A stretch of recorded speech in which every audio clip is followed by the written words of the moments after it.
साईं बाबा हिंदू थे या फिर मुसलमान? साईं बाबा ये नाम अपने आप में जितना श्रद्धा और भक्ति समेटे हुए है, उतने ही विवाद भी इस नाम से जुड़े हुए हैं।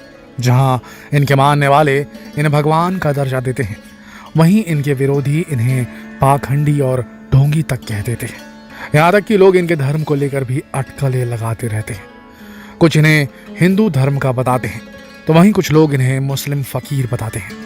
आज के वीडियो में हम साईं बाबा के जीवन से जुड़े कई रहस्यों पर से पर्दा उठाने की कोशिश करेंगे, तो पूरी श्रद्धा और भक्ति के साथ इस वीडियो को जरूर देखिए एंड तक। दोस्तों, कहा जाता है कि श्रद्धा मन में होती है, मानो तो पत्थर में भी भगवान मिल जाते हैं, और न मानो तो भगवान के सामने होते हुए भी कुछ नहीं मिलता। और जिसे भगवान मिल जाते हैं वो हर धर्म और जात पात से ऊपर उठ जाता है। आज हम एक ऐसे ही शख्स की बात करने जा रहे हैं जिसने जन्म तो इंसान के रूप में लिया था, लेकिन आज लोग उन्हें भगवान की तरह पूजते हैं। हम बात कर रहे हैं शिरडी के साईं बाबा की, जिनके दरबार में आज हर वक्त भक्तों का तांता लगा रहता है।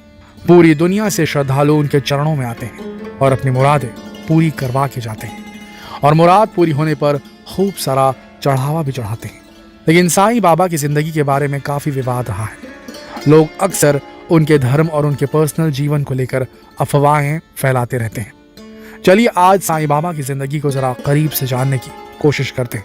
साईं बाबा के बारे में आज तक जो भी जानकारी मिली है वो उनके भक्त गोविंद राव रघुनाथ दाभोलकर द्वारा लिखी गई श्री साईं सच्चरित्र से मिलती है। इस ग्रंथ को सन 1910 से लेकर उनके अंतिम समय तक लिखा गया था।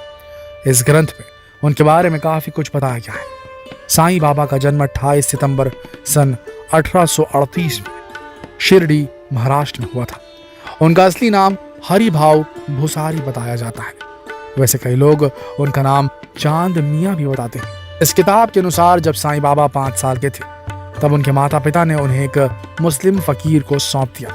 उस मुस्लिम फकीर ने कई सालों तक साईं बाबा को अपने साथ रखा और उन्हें अपने धर्म की शिक्षा दी, लेकिन कुछ सालों बाद वो भी चल बसे। इसके बाद साईं बाबा एक हिंदू गुरु के पास पहुंच गए, और इसके बाद 12 साल तक इसी हिंदू गुरु ने साईं की देखभाल की। उन्हें हिंदू धर्म के बारे में काफी शिक्षा थी।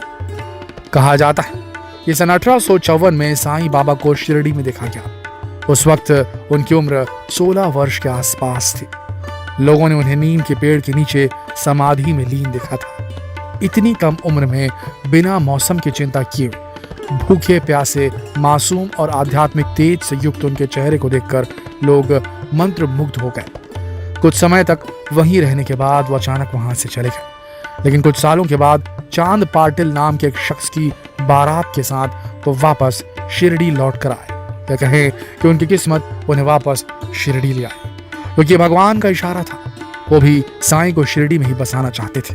खंडोबा मंदिर के पुजारी महारासापति ने साईं को देखते ही कहा, आओ साईं। इस संबोधन के बाद से उनका नाम साईं बाबा पड़ गया। साईं बाबा की जिंदगी आसान नहीं रही। लोग उन्हें पागल और पाखंडी कहा करते थे, लेकिन जैसे जैसे लोग उनके गुणों और उनकी शक्तियों को जानने लगे, उनके भक्तों की संख्या धीरे धीरे बढ़ने लगी।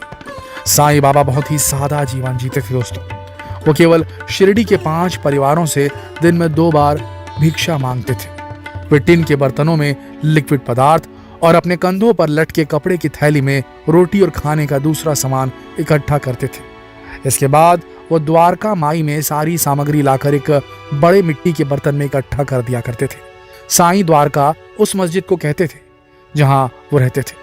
साईं बाबा अपने साथ कुत्ते, बिल्लियों और चिड़ियों को भी खाना खिलाते थे, और खुद भी अपने भक्तों के साथ मिलकर उन्हीं के साथ खाना खाते थे। साईं बाबा के कई चमत्कार काफी मशहूर थे।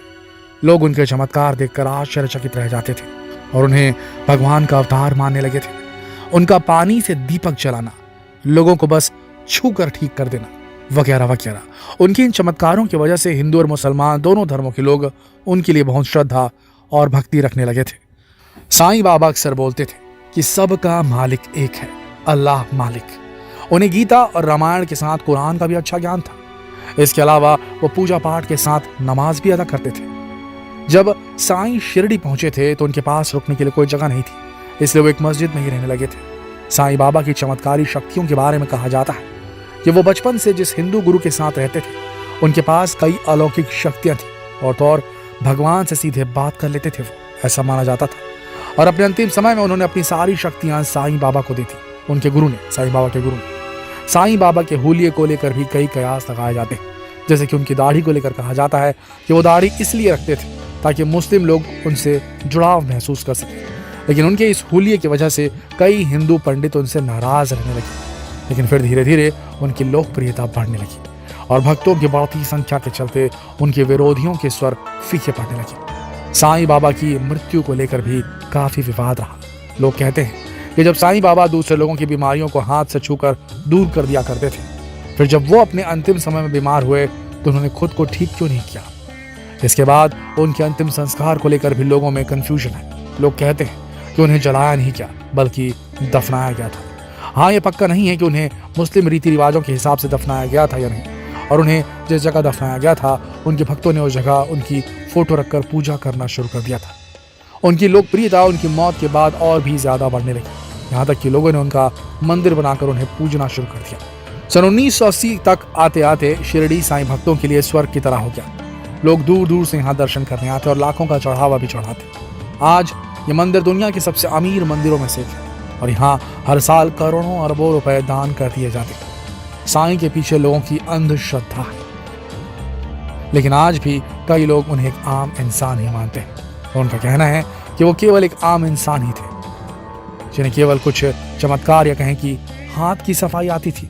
और अंधविश्वास में डूबे लोगों ने उन्हें भगवान का दर्जा देना शुरू कर दिया और धीरे धीरे उनकी मूर्तियां बनाकर पूजना शुरू कर दिया।